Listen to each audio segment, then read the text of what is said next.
दोस्तों नमस्कार, मैं सतीश शर्मा जाफराबादी। आप देख रहे हैं जागो हिंदुस्तान।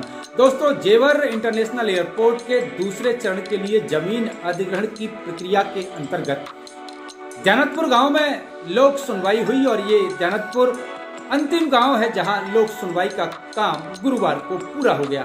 जैनतपुर गांव का जो माजरा है खेड़ा, उसकी जमीन का अधिग्रहण पहले चरण में हुआ है और खेड़ा गांव का विस्थापन भी पहले चरण में हुआ है। लेकिन एयरपोर्ट के दूसरे चरण के लिए जैनतपुर गांव की जमीन का अधिग्रहण होना है।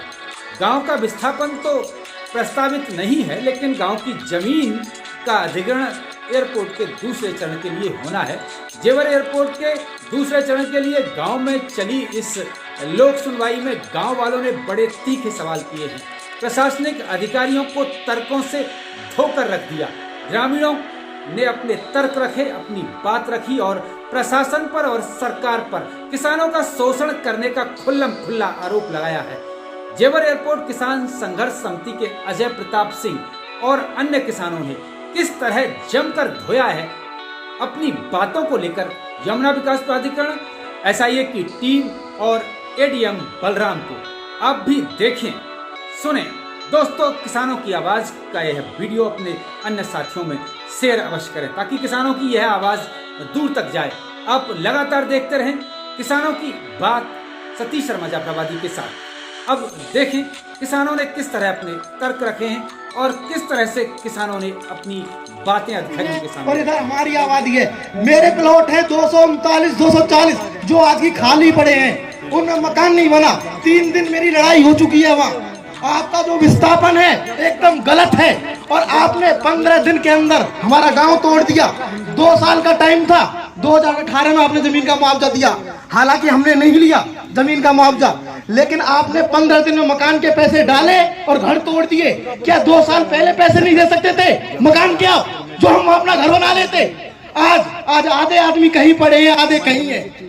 इसका जवाब है 2 साल आप सो रहे थे हैं? 2 साल का क्या किया आपने?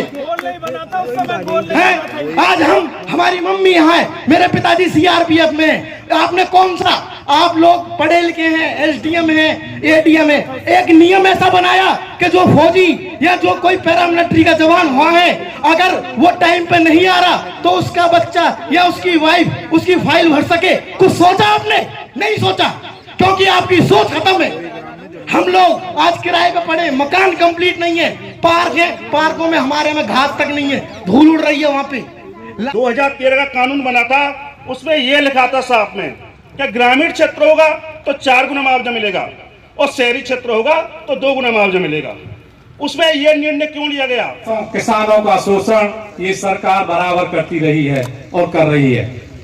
मैं ये कहना चाहता हूँ अपर जिलाधिकारी महोदय कि हम लोगों के साथ जो अन्याय फर्स्ट फेज में हुआ है, हमें गांव को तो गांव मान लिया। किसान भाई सुनते रहे, हमारे जो गांव हैं जिसमें हम रहते हैं, हमको तो गांव मान लिया और हमारी जमीन को औद्योगिक नगर क्षेत्र मान लिया। हिंदुस्तान में कहीं ऐसा हुआ नहीं है, कोई जजमेंट किसी कोर्ट ने नहीं करा, कहीं सम्मानित हाई कोर्ट ने नहीं किया, न सम्मानित सुप्रीम कोर्ट में कहीं ऐसा आदेश हुआ है कि 1-2 तो अवार्ड घोषित हो सकते हैं। एक जैसे गांव का भी अवार्ड उसी से संबंधित होगा। अगर वो नगर क्षेत्र है तो नगर क्षेत्र की जमीन होगी, अगर ग्रामीण क्षेत्र है तो ग्रामीण क्षेत्र की भूमि होगी और गांव होगा। लेकिन हमारे यहाँ पर हमारी सरकार के नौकरों ने, जिला प्रशासन ने, यमुना प्राधिकरण ने हमारे साथ घोर अन्याय किया है। हम ये बता देना चाहते हैं आपके माध्यम से उत्तर प्रदेश सरकार को और माननीय प्रधानमंत्री जी को, ये आप मैसेज भेज दीजिए कि 2 अवार्ड 2 तरह के नहीं हो सकते। अगर आपने ये कार्य किया है, आपने फ्रॉड किया है हमारे साथ बेईमानी की है, हम ये बेईमानी नहीं होने देंगे। हम मरने देना चाहिए।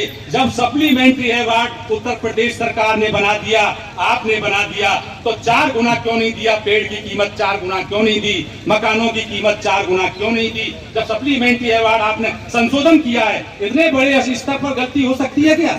उत्तर प्रदेश शासन में वहां गलती की है, उस गलती को आप स्वीकार कर रहे हैं और उसमें संशोधन कर रहे हैं। अवार्ड में, सप्लीमेंट्री अवार्ड में लिखा है और उस संशोधन के अनुसार 4 गुना मकान की कीमत, 4 गुना नलकूप की कीमत, 4 गुना पेड़ पौधों की कीमत, 4 गुना हमारे घेरों की कीमत देनी चाहिए थी आपको। क्यों नहीं दी 4 गुना?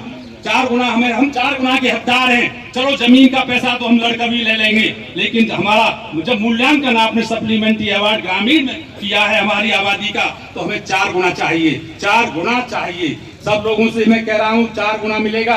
अभी और किस्त मिलेगी आपको ग्रामीण की भी। मकानों की जो कीमत आपको मिली है, वो अगर किसी को 1 लाख मिला है उसे 4 लाख रुपए मिलेगा। नलकूप का किसी को 1000 रुपया मिला है उसे 4000 रुपए मिलेगा। किसी पेड़ पौधे का 500 रुपए मिला है उसे 2000 रुपए मिलेंगे। 4000 4 गुना मिलेगा। दूसरी बात मैं ये भी कहना चाहता हूँ कि आपने हमारे साथ आगे जो सेकंड राउंड की आप भूमि अधिग्रहण करने जा रहे हैं, जिसके संबंध में आज मीटिंग है, लोक सुनवाई चल रही है, हमारी बातों को नजरअंदाज ना किया जाए।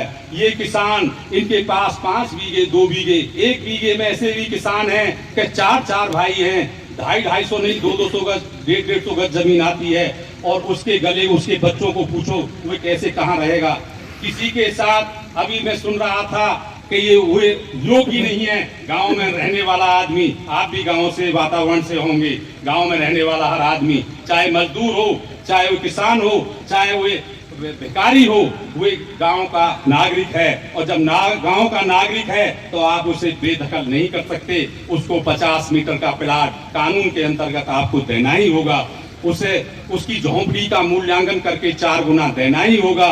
इसलिए किसी को भी अपात्र आप घोषित नहीं कर सकते। या तो आप उत्तर प्रदेश तक उसे मतदाता सूची और राशन कार्ड, आधार कार्ड से जब देश का नागरिक है वो कहीं रह सकता है, लेकिन आप उसे अलग नहीं कर सकते। वो वहाँ का मूल नागरिक है और मूल नागरिक को आपको उसे अधिकार देना ही होगा।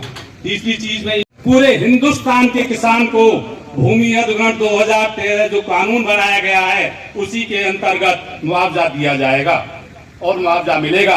हमारा केस आप सभी किसान भाइयों से कह देना चाहता हूं कि एक किसान को एक किस्त आपको मिल गई है, एक किस्त और मिलेगी। ये अजय प्रताप आजाद आपसे वायदा कर रहा है इस बात का, एक किस्त और मिलेगी। अब ग्रामीण माना है हमें, गांव में जहां आबादी है उस आबादी को, नगर क्षेत्र जो हमारी कृषि भूमि है उसको भी ग्रामीण माना जाएगा, माना जाएगा। अगर नहीं माना तो हमारा केस चल रहा है, कोर्ट आदेश करेगा। मूल्यांकन में इतनी कमियां हैं, आप सुन रहे हैं, किसान परेशान हैं। किसी का नलकूप का पैसा नहीं, किसी का कुआं का पैसा नहीं, किसी के बैठक का पैसा नहीं। मकान बिना परमिशन के तोड़ दिए गए, बिना नोटिस दिए तोड़ दिए आपने। हमने हमारे मौलिक अधिकारों का हनन किया है उत्तर प्रदेश सरकार ने और आप लोगों ने, यमुना प्राधिकरण और जिला प्रशासन ने हमारे मौलिक अधिकारों का हनन किया है। एक भी किसान को नोटिस नहीं दिया। किसी किसान को अगर नोटिस आया हो तो हाथ उठा के बताएं क्या किसी को नोटिस देकर मकान तोड़ा गया हो।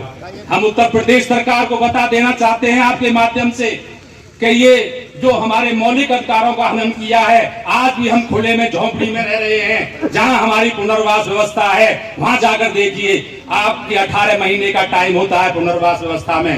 पूरा आपने मूलभूत सुविधाएं जो होती हैं, कोई मूलभूत सुविधाएं आज तक नहीं। कोई मंदिर नहीं, कोई मस्जिद नहीं, कोई पार्क नहीं, कोई गुरुद्वारा नहीं, पानी की टंकी नहीं, बिजली नहीं, रास्ते नहीं, नाले नहीं, 4 दीवारी तक नहीं है।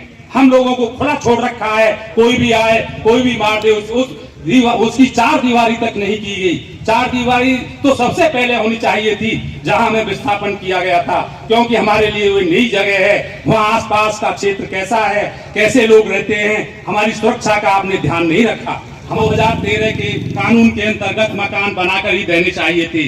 पशुओं के लिए जगह नहीं दी आपने। आपको ये इस सरकार ने हमारे ऊपर जो जुल्म किए हैं और उसके अधीनस्थ आपने जो जुल्म किया है, आप उस जुल्म को स्वीकारिए। सेकंड राउंड में भी हम लोग पात्र हैं। क्या वही जो पहले राउंड में हुआ है, क्या सेकंड राउंड में भी वही भूमिका अपनाएंगे आप? हम लोगों को वही करेंगे आप हमारे साथ? 4 गुना मुआवजा चाहिए, ग्रामीण मान लिया है, 4 गुना मुआवजा आप हमें दें। ग्रामीणों की मांग के संबंध में अधिकारियों ने क्या जवाब दिया, आइए यह भी सुने। वो बात छोड़िए, अब पैसा आ गया है, जितने भी लोगों का बढ़ा है, जितने लोगों को अभी पैसा ना होने की वजह से नहीं मिल पाया है, फाइलें सारी तैयार थी पहले से ही, हमारे कार्यालय पहुंच गई हैं, जो नहीं गई होंगी वो चली जाएंगी। उसमें कोई हमें पात्रता देखनी नहीं है, जिसका जितना वैल्यू आई है उतना हमें दे देना है। वो लिस्ट बना रहे हैं हम और RTGS कर देंगे, उसमें कोई समस्या नहीं है। तो एक एक करके समस्याएं जितनी हैं वो सॉल्व कर रहे हैं। अब थोड़ा मतलब यही 15 दिन 20 दिन में जो मैक्सिमम ये आबादी वाला पैसा और ये सब पैसा ये सब पहुंच जाएगा। ADM साहब एक जेवर में मीटिंग हुई थी, DM साहब आए थे, उसमें भी यही कहा था कि 15 दिन में हो जाएगा। आज 2 महीना हो गया। नहीं, उस समय पैसा आया ही नहीं था, उस समय पैसा नहीं आया था, अब पैसा आ गया है। मैं जाके 7 दिन में निर्णय कर दूंगा इस चीज का। देखो ऐसा है ना, रुक जाइए, पैसा अगर नहीं आया था तो कोई कुछ कर नहीं सकता है। अब पैसा आ गया है तो हमारे हाथ में है, जब हमारे हाथ में है तो हम कह सकते हैं सर पैसा आ गया है तो हमारे हाथ में, हम कह सकते हैं ना कि पहला चरण जब तक क्लियर नहीं होगा तब तक हमारे यहाँ से बहिष्कार है। नहीं ठीक है, हम क्लियर करेंगे, उसी के आगे बढ़ेंगे। देखिए, आप सुन लीजिए, एक मिनट सुन लीजिए, और क्या करें फिर? सुन लीजिए। देखिए ऐसा है कि अभी तो ये लोक सुनवाई हो रही सहमति है, नहीं दे रहा। अभी तो लोक सुनवाई हो रही है, कोई सहमति नहीं है।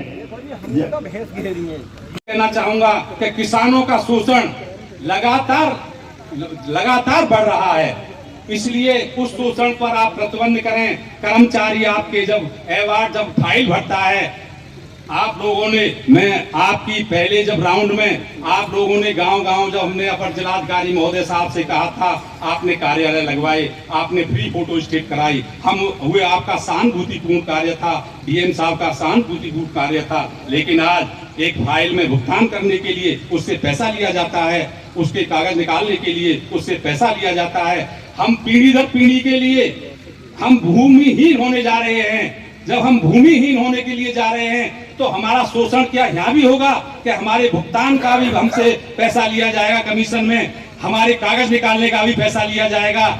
हमें जब नकल निकलवानी होगी उस नकल की रसीद टिकट लगाने का भी पैसा लिया जाएगा। ग्रामीणों ने तीखे सवाल प्रशासन के सामने रखे।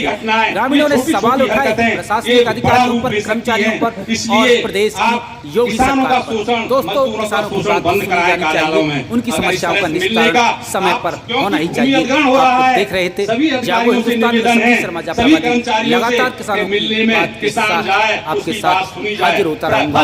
नमस्कार।